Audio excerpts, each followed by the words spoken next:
Na teoria, como é que funcionaria esse nascer da autoestima? Então, eu vou falar o modo ideal disso acontecer e depois eu vou falar como ele acontece, que você já se identificou. Como que é essa formação da autoestima? A gente recebe esse monte de informação, vou colocar o pai e a mãe, mas a gente vai entender que é dos adultos, de quem tem ali maior influência sobre a gente. Então, isso é certo, isso é errado, isso pode, você não pode. Aí o que que vem depois? Que é a infância. O que que vem depois da infância? Aquela parte boa, a adolescência. O que acontece na adolescência? Eu faço essa ruptura. Eu tô aqui, não, eu vou usar aqui, a adolescência. Eu faço essa ruptura. Eu falo, eu não quero mais saber da opinião de vocês. Vocês, quem já tem filho adolescente sabe. Vocês são tudo errado, vocês não sabem nada, vocês se vestem mal, essas coisas cringe, né? Vocês não sabem nada da vida. Por quê? Eu começo a ter a minha opinião. Então, o ideal é que essa fase realmente você faça onde eu procurasse o espelho e falasse, peraí, quem eu sou? Eu vou procurar outras referências, além da minha família, além daquelas pessoas principais que conviveram comigo desde sempre. É por isso que eu vou buscar no social, principalmente nos amigos, peraí, quem são essas pessoas? É por isso que a pessoa vai ser rebelde, ela não vai ser rebelde. Ela está fazendo realmente uma ruptura, isso é necessário para a nossa vida, para a construção da nossa autoestima. Para eu descobrir quem eu sou, eu preciso me livrar. Não é cortar esse laço no sentido eu não gosto mais de vocês. Isso acontece de uma forma meio distorcida, né? É que o pai e a mãe, como é? Ah, eu fico feliz, eu fico chateada, não sei o quê, que é um erro da nossa sociedade. Mas isso é um distanciamento, ele não gosta mais de mim. É, o adolescente saudável, ele realmente faz essa ruptura dessas regras onde ele nasceu. E ele começa a procurar outras regras, ele começa a olhar para outras famílias, para outras pessoas e começa a se inspirar, falando, acho que desse jeito aqui é mais legal do que lá na minha casa. Esse jeito aqui, olha, eu acho que é mais bacana do que minha mãe e meu pai falaram. Né? Quando eu falo minha mãe e meu pai entendam que é a família de origem. Aí ele começa a questionar, ei, será que isso aqui está certo mesmo? Essa regra é assim mesmo? Ah, mas eu encontrei esse outro e agora? Começa a comparar o que eu vivo, o que eu aprendi com esse mundo externo. Tem um monte de coisa nesse mundão aqui. Esse mundo aqui era pequeno. E por isso que esse adolescente vai para o mundo. Então, aí acontece essa ruptura, que é normal e saudável. E aí, na vida adulta, quando eu estou adulta aqui, o que que eu faço? Eu tenho o meu espelho. Eu sou capaz de me olhar aqui e falar assim: ah, para mim isso aqui funciona melhor. Para mim isso aqui é mais fácil. Para mim isso é mais difícil. Eu prefiro fazer isso do que aquilo. Eu me sinto feliz quando eu faço isso e não aquilo outro lá, que era o que minha mãe falava. Eu me sinto melhor quando eu faço isso aqui, que para mim é muito mais legal do que quando eu achava que era assim, mas na verdade eu descobri que é assado. É assim que é o ideal. Então, eu tenho uma infância onde eu aprendo, entendo ali regras, normas, doutrinas, direcionamento, valores. Na adolescência, eu faço uma ruptura que não necessariamente é, ah, joga tudo que meu pai e minha mãe me ensinou, joga no lixo. Não. É só uma forma de fazer isso, de como sai, na verdade, esse processo. Porque na vida adulta, eu não continuo essa ruptura só porque eu tenho raiva do pai e da mãe, não isso. Eu pego o que é bom para mim, tanto do que eu recebi na infância, tanto do que eu recebi na adolescência. Aí, sim, quando eu chego na vida adulta, o adulto saudável fala assim: isso é bom para mim, isso não funciona, eu quero viver desse jeito, eu não quero viver daquele jeito. Mas qual é o problema? Onde é que a gente trava? Eu vou repetir isso aqui, porque isso aqui é muito importante que vocês entendam. Onde é que a gente trava? Aqui. Lembra daquele pontinho que eu chamei de perfeição? E aí, isso aqui não é culpa do pai e da mãe, não. É da nossa sociedade como um todo. Então, quando eu falo atender às expectativas, ser refém da opinião, da admiração, da aprovação de outras pessoas, eu não estou falando só das pessoas próximas de mim, do meu pai, da minha mãe, da minha tia, da minha avó que me criou, dos meus irmãos, da minha família. Eu estou falando da sociedade como um todo. Aí tem a ver com o meu corpo, com a estética, que eu tenho que ter isso, tem que fazer a sobrancelha, tem que estar o cabelo, antes o cabelo permanente, era todo mundo tinha cabelo enroladinho, aí depois todo mundo faz progressivo para ter cabelo liso, aí depois todo mundo tem que ser magro, aí depois todo mundo tem que pôr peito, aí depois não sei o quê, aí tem que ser casado, aí tem que ter filho, depois não é para ter filho, é para ter cachorro, aí é para ter casa, não, depois é para ter apartamento, não, depois não é mais para ter apartamento nem casa, é para viajar pelo mundo. Eu não sei mais quem eu sou nisso aqui. eu vou seguindo o modelo que eu vi falando. Alguém, as pessoas próximas de mim, minha família, pai e mãe, alguém vai ser a sociedade. O que eu vejo lá no Instagram, o que eu vejo nos filmes, nas novelas, na TV. E aqui é que está o problema.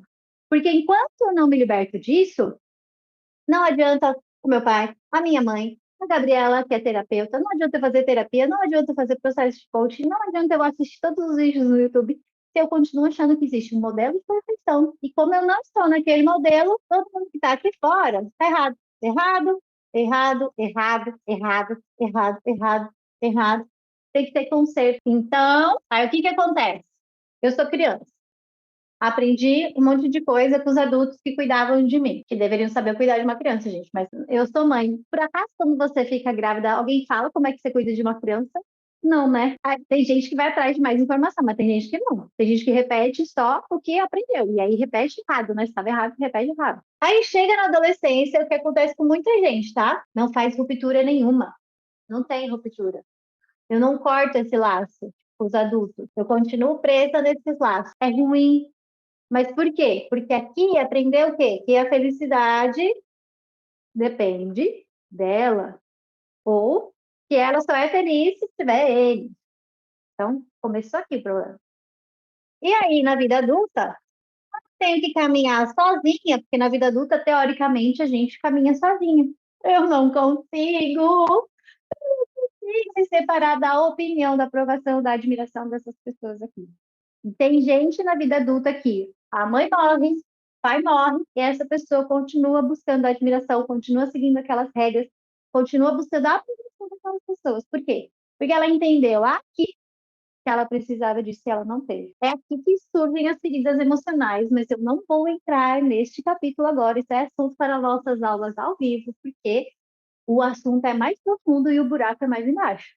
Mas é aqui na infância onde começa. Mas aí é que vem a sensação de rejeição, de abandono, de manipulação, de humilhação e de traição. É aqui que começa. Quer dizer que eu vou carregar isso pro resto da vida? Depende, né? Você tem uma ferida. Se você cuida daquela ferida, o que acontece? Ela cicatriza. Ela deixa marcas em você. Mas não necessariamente ela vai ficar aberta, infeccionada para o resto da vida. Agora, tem feridas que eu não cuido, que eu prefiro fingir que não está ali.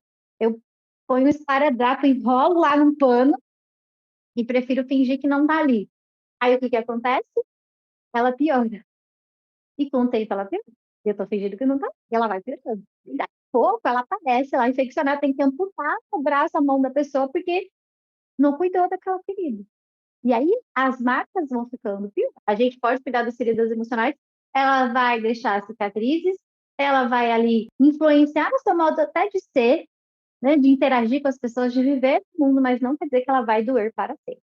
Então vamos lá, agora você vai entender o dilema do espelho quebrado. Continuando ali na historinha que eu trouxe dos espelhos, né, e da casa dos espelhos, quando a gente fala da autoestima, você já entendeu que ela nasce da opinião das outras pessoas. O problema é que essa opinião das outras pessoas nem sempre é quem a gente é. Você é lerda? Depende em relação a quê? Você é muito rápida? Ai, você é muito agressiva? Você é muito agitada? Isso é bom ou ruim? Isso é coisa, né? Esse sentido de bom ou de ruim é coisa da nossa cabeça, porque a gente tem um ideal lá de perfeição, mas as pessoas elas são diferentes.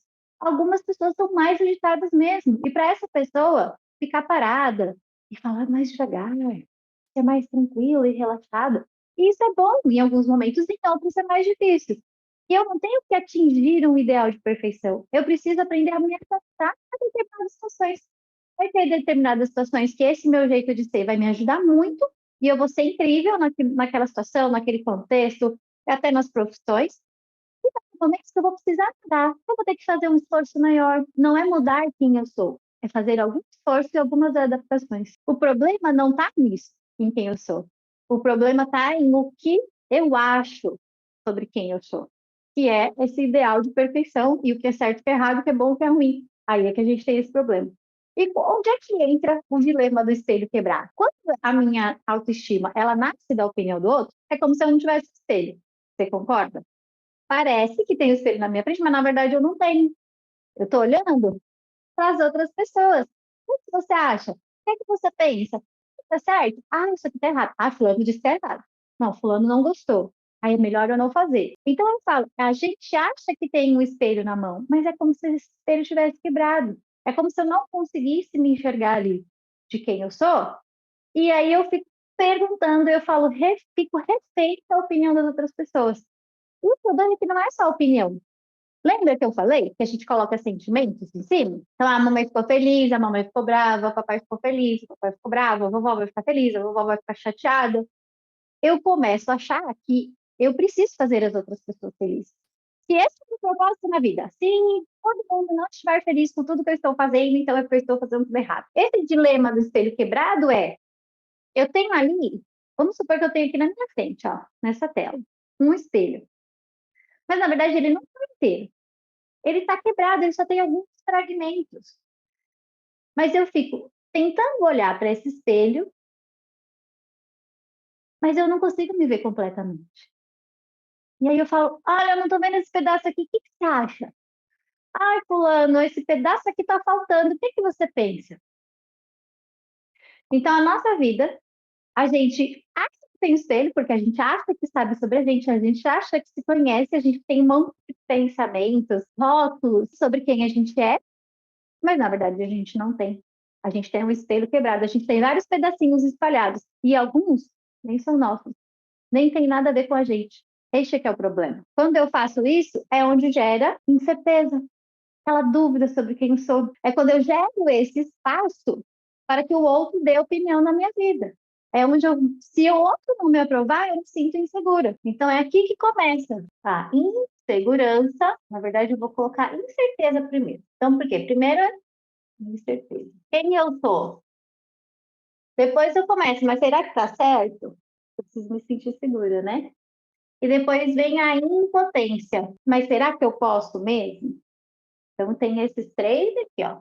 Esses três elementos aqui. E aí, se você lembrar da aula passada, que eu falei sobre a ansiedade, onde é que começa a ansiedade aqui? Ele sente do ambiente um perigo, uma ameaça. Se eu vejo um perigo, mas não tenho certeza se eu vou dar conta, eu não tenho certeza se eu sei fazer isso, ou eu me sinto incapaz de lidar com esse perigo, o que acontece? Na maioria dos seres vivos, porque os animais têm esse reflexo aqui também de luta e fuga, ele foge, ele sai correndo.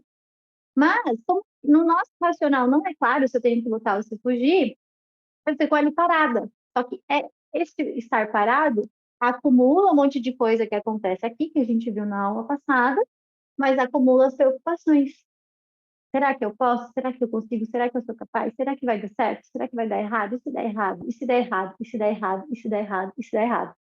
E aí vira como se fosse um disco, né? Repetido. Se der errado, se der errado, se der errado, se der errado. Então, por isso que não é só a autoestima que faz a gente ter ansiedade. Tem uma predisposição genética, tem uma autoestima distorcida, mas tem um estilo de vida estressante. Agora, vamos lá. Qual é a diferença? Se eu sou uma pessoa que eu me sinto segura de mim, e aí ó, também é importante a gente diferenciar, né? O que é insegurança e o que é confiança. Vamos falar disso? Não estava aqui no meu roteiro, mas eu vou falar. Confiança não é você saber de tudo. Confiança não é você saber o que você vai fazer em todas as situações. Confiança não é essa certeza. Confiança é a capacidade de confiar em você que você vai dar um jeito para resolver. Então, é aquela pessoa que está tudo desmoronando, por que ela não desmorona? Porque ela sabe o que fazer? Não, mas ela confia que ela é capaz de fazer aquilo. Ela é capaz de lidar com aquilo. Ou ela é capaz de aprender aquilo. Ou ela é capaz de ligar para alguém que pode ajudá-la naquilo. O que é a base da confiança? Não é saber tudo. Não é ter todas as respostas. E muitas vezes a pessoa ansiosa, por conta dessas discussões que a gente vai recebendo desde a infância, ela acha que uma pessoa confiante é aquela que sabe tudo. Porque ela pergunta para alguém e essa pessoa tem uma resposta. Mas não é que essa pessoa tenha resposta para tudo. Ela está disposta a arriscar. Ela está disposta a tentar. Ah, mas e se tudo der errado? Se tudo der errado, ela acredita que ela pode lidar até que pode dar errado. É diferente de eu só vou fazer se der certo. Não, eu vou fazer. Se não der certo, eu faço de novo até dar certo. E para quem se sente muito inseguro, é muito difícil pensar desse jeito. É como se fosse realmente uma distorção do pensamento. Por quê? Como eu não tenho certeza de mim, da minha capacidade, eu vou lá me arriscar? Eu não vou ficar aqui na minha, vou ficar quieta. Vou ficar aqui fazendo só o que eu estou dando conta e olhe lá, porque já está difícil, porque eu já fico pensando se eu consigo mesmo, porque eu já estou duvidando de mim.